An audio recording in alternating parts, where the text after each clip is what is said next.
भूत, भूत आणि फक्त भूत. त्याला लहानपणापासूनच भूतांच्या कथा ऐकण्याची सवय होती. भूतांच्या सिरियल पाहणे देखील त्याला खूप आवडायचं आणि बघता बघता तो मोठा झाला. इंजिनिअरिंगच्या दुसऱ्या वर्षात तो होता. पहिली सेमिस्टर झाल्यानंतर तो लगेच फिरायला मित्रांसोबत जाणार होता.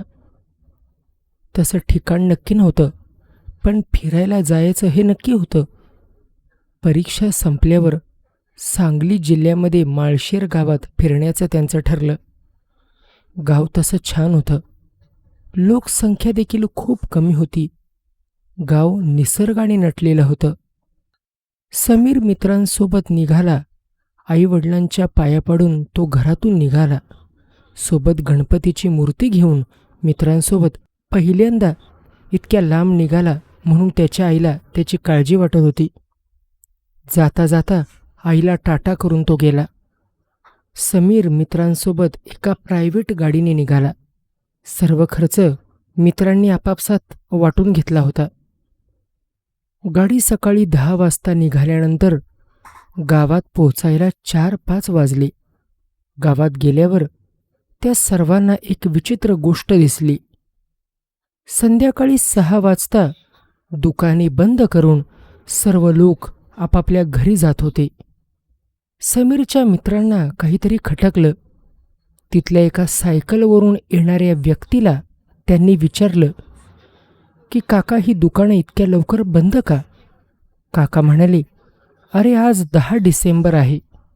हो मग काय? समीर म्हणाला. काका म्हणाले, तुला माहीत नाही का? समीर म्हणाला, नाही. तेव्हा काका म्हणाले, 50 वर्षापूर्वी गावच्या जवळ एक वाडा आहे. त्या वाड्यात लग्न होतं, पण अचानक स्टोचा स्फोट झाल्याने त्या वाड्याला आग लागली आणि सर्वजण मेले. आजही त्या वाड्यातून लग्नाचा आवाज आणि तिथल्या जेवणाचा वास, मेहंदीचा वास येतो. रात्री बँड बाजा ऐकायला येतो. त्यामुळे आज सर्वजण लवकर झोपतात. समीरला ही कथा खूप छान वाटली. त्यामुळे त्याने ठरवलं की आज ह्या वाड्यात जायचं म्हणजे जायचं. पण समीरचे मित्र काही तयार नव्हते. आधी सर्वजण तेथे असलेल्या छोट्याशा हॉटेलमध्ये गेले. त्यांनी 2 दिवसांसाठी रात्रीचं जेवण करून झाल्यावर समीरने सर्वांना विचारले की कोण येणार आहे का, पण सर्वांकडून नकार आल्यानंतर समीरने स्वतः एकटं जायचं ठरवलं. फोटो काढण्यासाठी आणि व्हिडिओ रेकॉर्ड करण्यासाठी समीरने हातात कॅमेरा घेतला आणि गणपतीची मूर्ती, पाण्याची बाटली त्याने बॅगेत ठेवली आणि मित्रांच्या नकळत तो निघाला. रात्रीचे 11:30 वाजले होते. थंडी असल्यामुळे सर्वीकडे रात्रकिडे आणि कुत्र्यांचे स्पष्ट आवाज येत होते. तसा हा वाडा गावापासून लांब होता, पण गावकऱ्यांना वाड्यातल्या बँडबाजाचा आवाज यायचा. काही लोक तर जेवणाच्या सुगंधाने वाड्यात गेले, पण परत काही आले नव्हते. वाडा खूप जुना असल्यामुळे त्या सर्व भिंती कुजलेल्या आणि वाड्याभोवती काहीच प्रकाश नव्हता. फक्त होता तो काळोख. समीर रात्रीच्या 12:15 वाजता तिथे पोहोचला. एका हातात टॉर्च आणि दुसऱ्या हातात कॅमेरा घेऊन तो वाड्याचा गेट खोलून आतमध्ये शिरला. सुकलेल्या पानांवर पाय ठेवत तो आतमध्ये जात होता. सगळीकडे शांतता पसरली होती. जणू काही त्या शांतीला आणि त्या अकराळ विक्राळ अंधाराला माहीत होतं की आज काहीतरी विपरीत घडणार होतं. त्यामुळेच पानांचा आवाज झाला. अचानक थोडी थंडगार हवा आली आणि कसला तरी आवाज येऊ लागला. ते झोके आडवे हलत होते. समीरने झोक्यांची ही हलण्याची पद्धत त्याच्या कॅमेऱ्यामध्ये शूट केली आणि तो तसाच पुढे निघाला.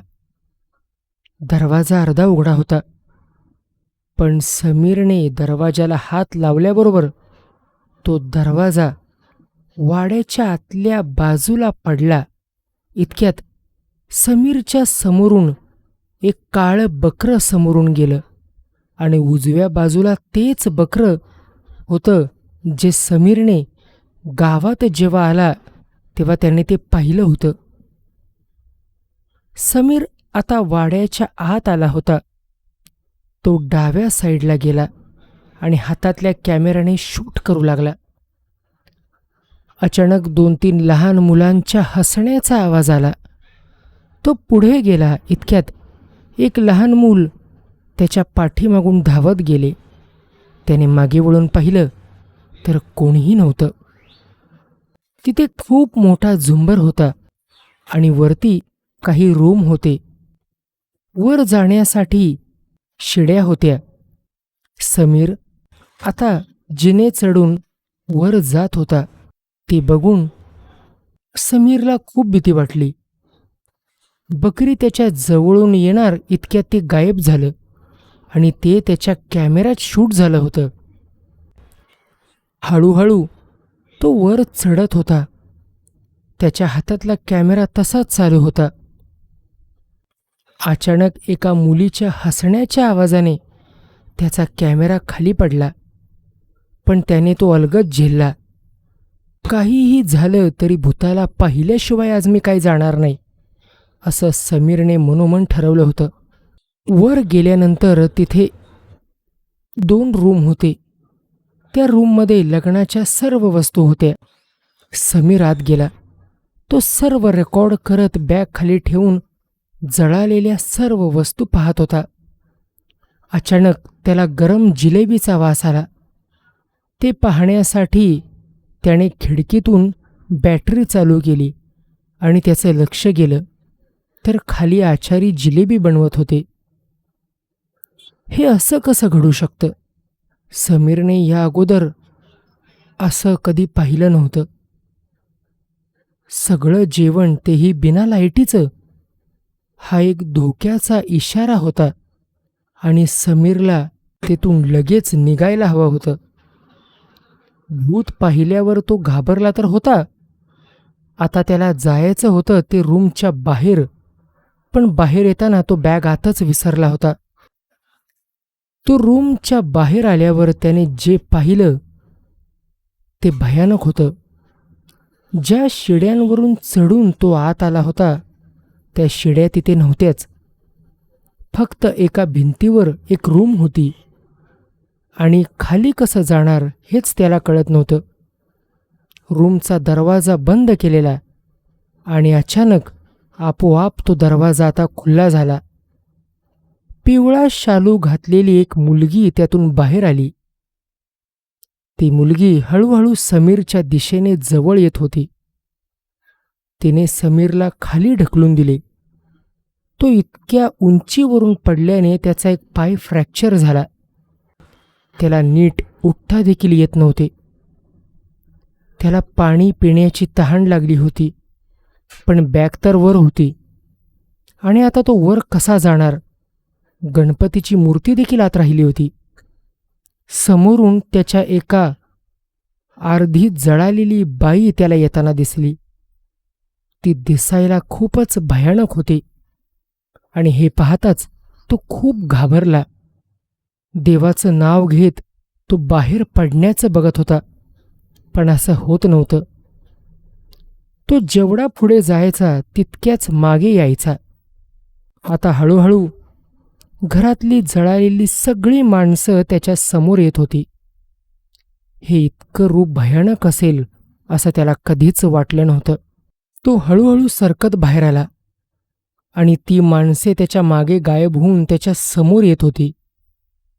आजूबाजूला कुठेही लाईटचा खांब नसताना इतना एवढा प्रकाश आला तरी कुठून? काही लहान मुलं तेही जळालेली होती आणि खेळत होती.